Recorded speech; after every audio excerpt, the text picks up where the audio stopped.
on nothing, and we're keeping our fingers crossed. I'm not an expert. Carol Kirkwood is an expert. She's with Fern. Let's join them now. Hugh, I'm not going to lie, it's pretty chilly out here, but Carol, will it be cagoules at the ready later? Maybe not, Fern.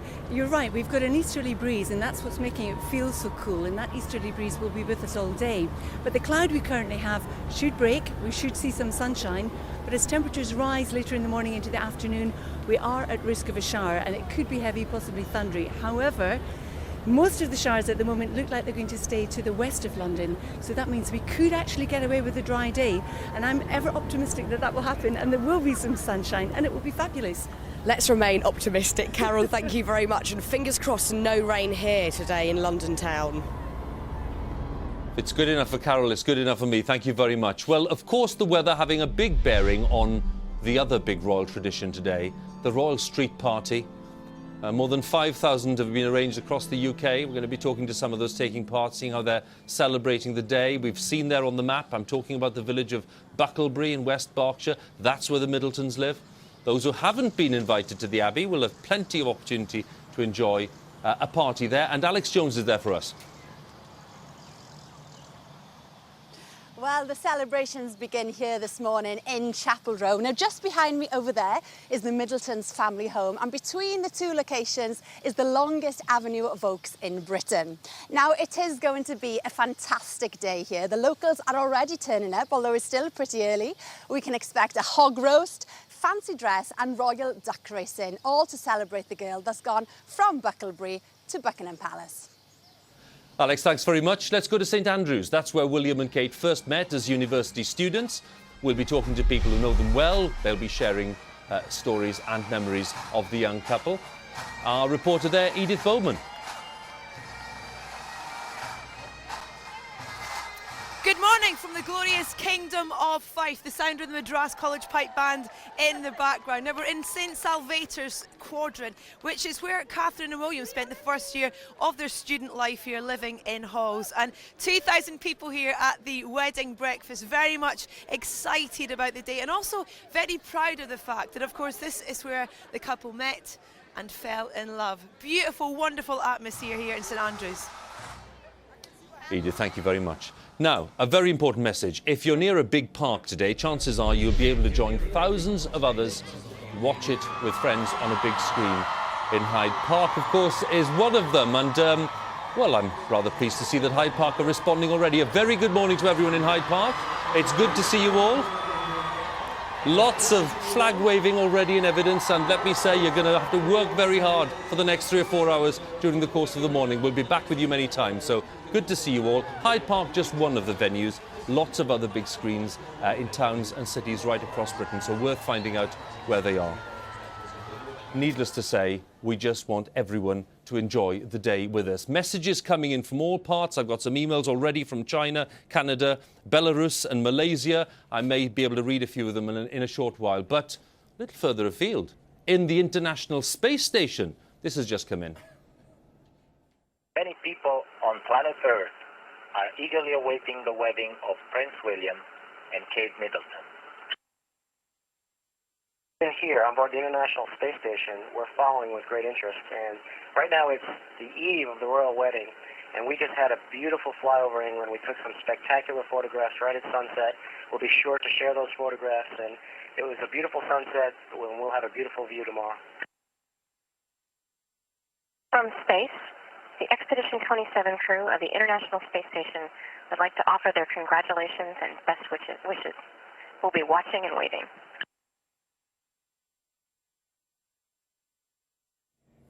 Well, there we have it. A trio of messages. I don't think that hairstyle's going to be beaten today. I just say that. I think that'll take some beating. But there you have it. We have a message from the International Space Station. We want everyone to enjoy the day with us here on BBC Television. This royal wedding is breaking new ground. It's an age of instant tweeting, non-stop messaging. We're used to it. It's part of our culture. From the moment the engagement was announced on Twitter, so much of the build-up has been driven by this endless, ceaseless flow of news and views from people all over the world. So we don't want that to stop today. Wherever you are in the world, feel free to get in touch and take part in our global conversation. You can email us via the website. There's the address, bbc.co.uk/World royal wedding.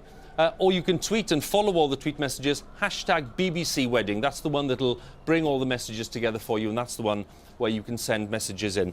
Just a couple of quick messages. Jamie Roberts in China.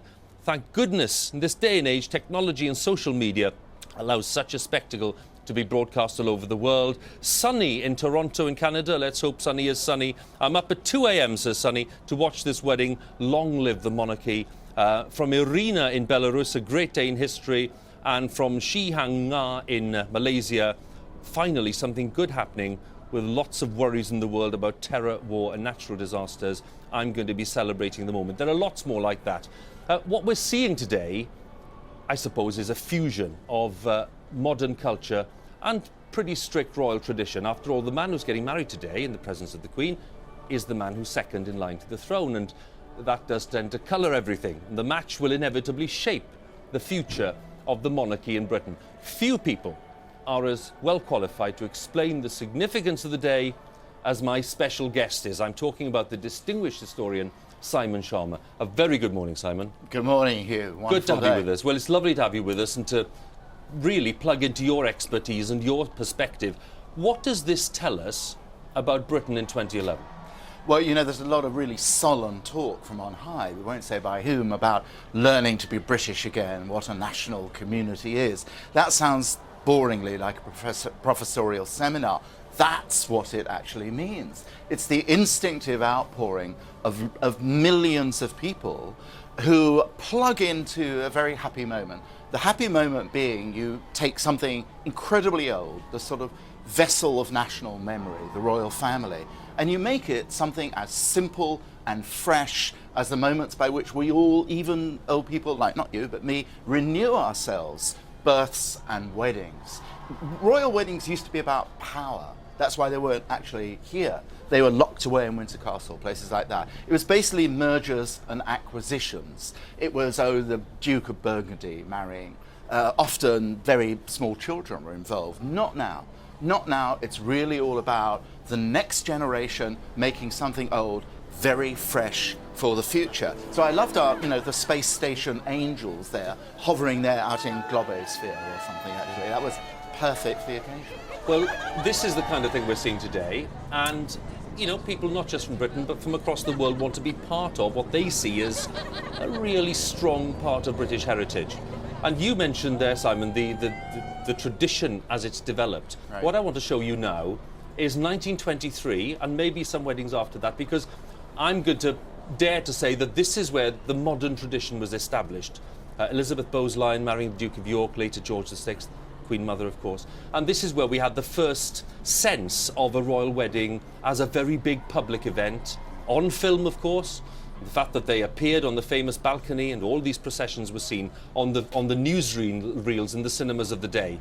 So that's really an interesting start to the tradition. And in glorious colour, I love this. This is one of my favourite bits of archive. This is 1947, the marriage of Princess Elizabeth to Philip Mountbatten, Prince of Greece as he was. And again, when you look at these images and the dazzling colour, you'd think it was much more recent, but it is post-war Britain. They were coming out of a very difficult, and it was still an austere country in many ways. The economy was still struggling. People were suffering great hardship. And this is 1981, which I suppose brings us mixed messages today, Simon. Well, 1981, we're not going to get away from 1981 today, but it doesn't put a dampener. What we know about, the unfolding tragedy that eventually befell Princess Diana, this is the resolution and the healing of that, really. 1947 is truly extraordinary because everything was rationed. You're much too young, Edwards, to remember that, but I had to go through sweet rationing. What was not rationed was this outpouring of joy and pleasure. People felt, well, we've made it through the war as Britons, actually, and here are a beautiful young couple, and actually it's going to sort of shoot us through to the next generation of being kind of proud of being British again. This is the last big royal wedding at Westminster Abbey, and it's difficult to believe it's a quarter of a century ago, and the Queen clearly having a very good time chasing the carriage there. This is today. This is Westminster Abbey today, and the banner flying, and it's just, I always think when I pass Westminster Abbey, Simon, it's such a special place. you'd need to remind yourself that this has been a centre of worship, a place of worship for more than 1,000 years. Yes. There's something special about the makeover of Westminster Abbey. There are two things. One, even from the Middle Ages, it was King Henry III who put Edward the Confessor's shrine, in front of which William and Catherine will be married today, so that people would think of it as the representation of England. But Westminster Abbey, a burial place. What the modern age has done is taken it from a burial place to a nuptial place, a place of positive celebratory joy, not just the gloomy tomb of kings and queens. Well, nothing gloomy here, because these are some of the 1,900 guests queuing up, waiting for the Abbey doors to open, I reckon, in 3 or 4 minutes' time. So we'll be back to see the guests going in, and we're back to unveil a glorious sight in the Abbey itself, and we'll be back with Simon in a short while. Who's the lucky one today, then? Is it Kate Middleton, the commoner who's about to join the ranks of royalty, or is it Prince William, who's found himself a remarkably unpretentious wife and partner, in the words of the Archbishop of Canterbury? The debate still raging. They were first pictured as a couple on the ski slopes of Closters, and the stage was set for a truly modern royal romance. And as we know, Kate rather likes the stage.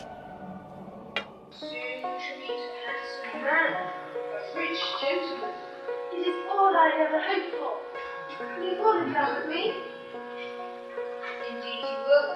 And marry me? And marry you.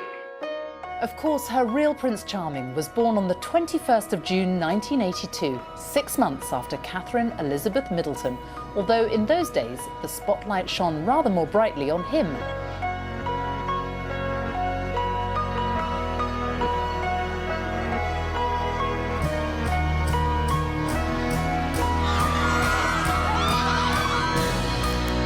But the family album shows the beauty Catherine was to become. Oh, how my heart. She was a conscientious student with her sights set firmly on university, while meanwhile William endured personal tragedy, showing exceptional strength of character. That is absolutely hideous. By 2000, their lives began to intertwine as they both went to Chile for their gap year before beginning their studies at St Andrews University.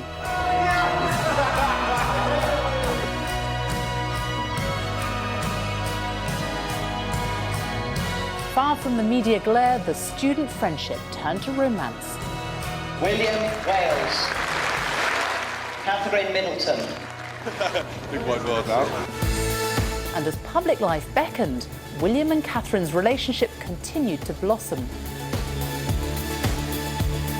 So despite the odd hiccup along the way, 16 years after that school play, who'd have thought it? Yes, so yes, dear William. Just say yes. William's a great teacher, so he'll be able to help me along the way. It's wicked. Practicing for long enough. This is a very special moment for Catherine and me. It feels like coming home. I know that I have the support of my family and friends, and I have Catherine.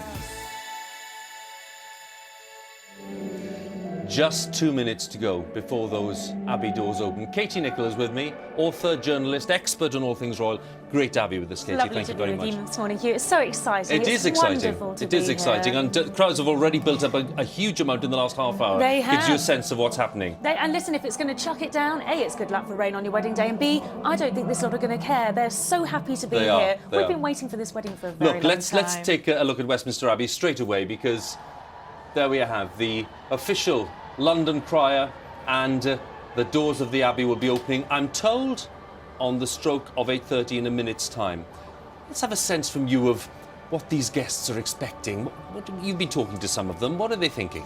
Well, I think pomp and pageantry, all of those things that are associated with the royal wedding. But I think possibly the most interesting thing about this is that it's quite unique. If you actually look at the seating plan, up in the transepts, up in those key places, are their friends sitting with prime ministers, sitting with diplomats, sitting with foreign members of the royal families. And I think that's quite remarkable. And I think the whole point is that William and Catherine have always, from the start, from the very day this was announced, wanted this to be their wedding. This is about their friends. And I suppose as heir apparent, Prince William is able to have that sort of a wedding. And I think they're very lucky and they're very unique to be able to do so.